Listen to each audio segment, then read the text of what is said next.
মধ্যপ্রাচ্যের উত্তাল পরিস্থিতির কেন্দ্রবিন্দুতে এখন আবারও ইসরায়েল হামাস সংঘাত। 2 মাসের যুদ্ধবিরতির পর একটি নতুন অধ্যায়ের সূচনা হয়েছে, যেখানে উভয় পক্ষ থেকে একে অপরের বিরুদ্ধে সামরিক শক্তি প্রয়োগ করছে। যুদ্ধবিরতি ভেঙে ইসরায়েলের আগ্রাসন এবং এর প্রতিক্রিয়ায় হামাসের ব্যাপক রকেট হামলা পরিস্থিতিকে আরও জটিল করে তুলেছে। এই সংঘাত শুধু ইসরায়েল ও ফিলিস্তিনের মধ্যে সীমাবদ্ধ নয়, বরং এটি পুরো মধ্যপ্রাচ্যের ভূ রাজনীতিকে নাড়া দিচ্ছে।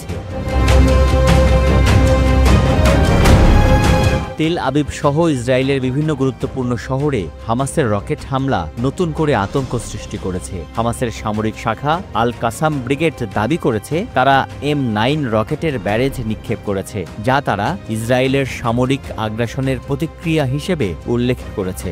অন্যদিকে ইসরায়েল তাদের প্রতিরক্ষা ব্যবস্থাকে আরও শক্তিশালী করে তুলেছে। আয়রন ডোম ব্যবস্থা কিছু রকেট প্রতিহত করলেও বেশ কয়েকটি রকেট লক্ষ্যবস্তুতে আঘাত এনেছে। এর ফলে ইসরায়েলি জনগণের মধ্যে আতঙ্ক ছড়িয়ে পড়েছে। ইসরায়েলের প্রতিরক্ষা বাহিনী IDF হামাসের অবস্থান লক্ষ্য করে পাল্টা হামলা চালিয়েছে এবং গাজা ভূখণ্ডের নিয়ন্ত্রণ কৌশলগতভাবে আরও কঠোর করেছে।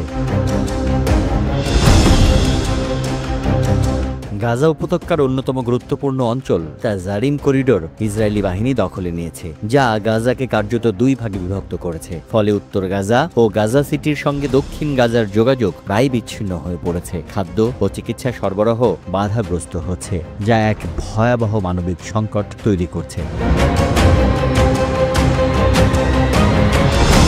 এই সংঘাতের গভীর বিশ্লেষণ করতে গেলে 3টি মূল দিক বিবেচনা করা প্রয়োজন। প্রথমটি রাজনৈতিক প্রেক্ষাপট।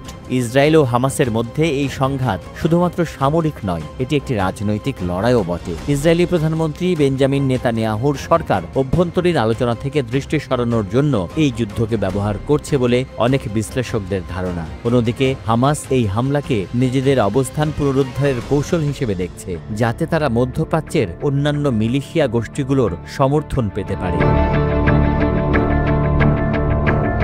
দ্বিতীয় কারণটি হচ্ছে আঞ্চলিক ও আন্তর্জাতিক প্রতিক্রিয়া। এই সংঘাত শুধু ইসরায়েল ও ফিলিস্তিনের মধ্যেই সীমাবদ্ধ নয়, এটি গোটা মধ্যপ্রাচ্যের স্থিতিশীলতা বিপন্ন করতে পারে। ইরান, লেবাননের হিজবুল্লাহ এবং ইয়েমেনের হুথিরা ইতোমধ্যে ইসরায়েলের বিরুদ্ধে নিজেদের অবস্থান স্পষ্ট করেছে। সম্প্রতি হুথিরা ইসরায়েলে ব্যালিস্টিক ক্ষেপণাস্ত্র নিক্ষেপ করেছে, যা এই যুদ্ধকে আরও জটিল করে তুলছে। যুক্তরাষ্ট্র ও পশ্চিমা বিশ্ব ইসরায়েলকে সমর্থন দিয়ে যাচ্ছে, যা সংঘাতের মাত্রাকে আরও তীব্র করে তুলতে পারে।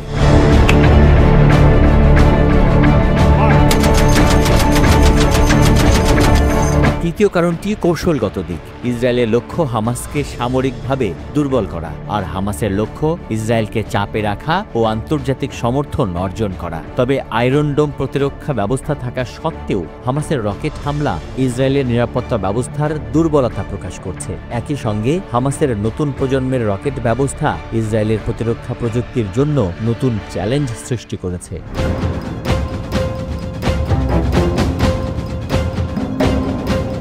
বর্তমান পরিস্থিতি আরও তীব্র হতে পারে। কয়েকটি সম্ভাব্য চিত্র সামনে আসতে পারে। ইসরায়েল যদি গাজার দক্ষিণাঞ্চলে আরও বড় অভিযান চালায়, তবে মানবিক সংকট ভয়াবহ রূপ নিতে পারে এবং আন্তর্জাতিক সম্প্রদায় কঠোর প্রতিক্রিয়া জানাতে পারে। হামাস যদি আরও উন্নত রকেট প্রযুক্তি ব্যবহার করে, তাহলে ইসরায়েলকে প্রতিরোধ করতে নতুন কৌশল নিতে হবে, যা এই সংঘাতকে আরও দীর্ঘায়িত করতে পারে।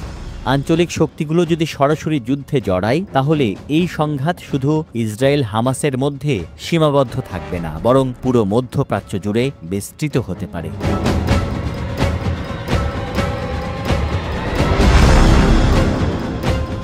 ইসরায়েল ও হামাসের মধ্যকার বর্তমান সংঘাত শুধুমাত্র একটি স্বল্পমেয়াদী যুদ্ধ নয়, বরং এটি দীর্ঘমেয়াদী রাজনৈতিক ও সামরিক কৌশলের অংশ।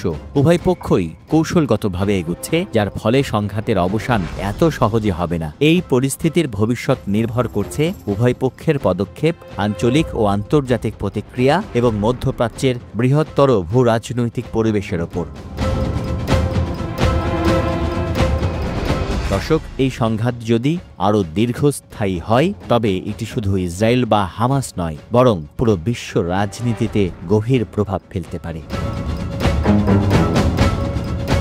আমি তানভীর খন্দকার এই মুহূর্তে বিদায় নিচ্ছি। খুব শীঘ্রই আসব আরও একটি আন্তর্জাতিক ভূ রাজনীতির বিশ্লেষণ নিয়ে।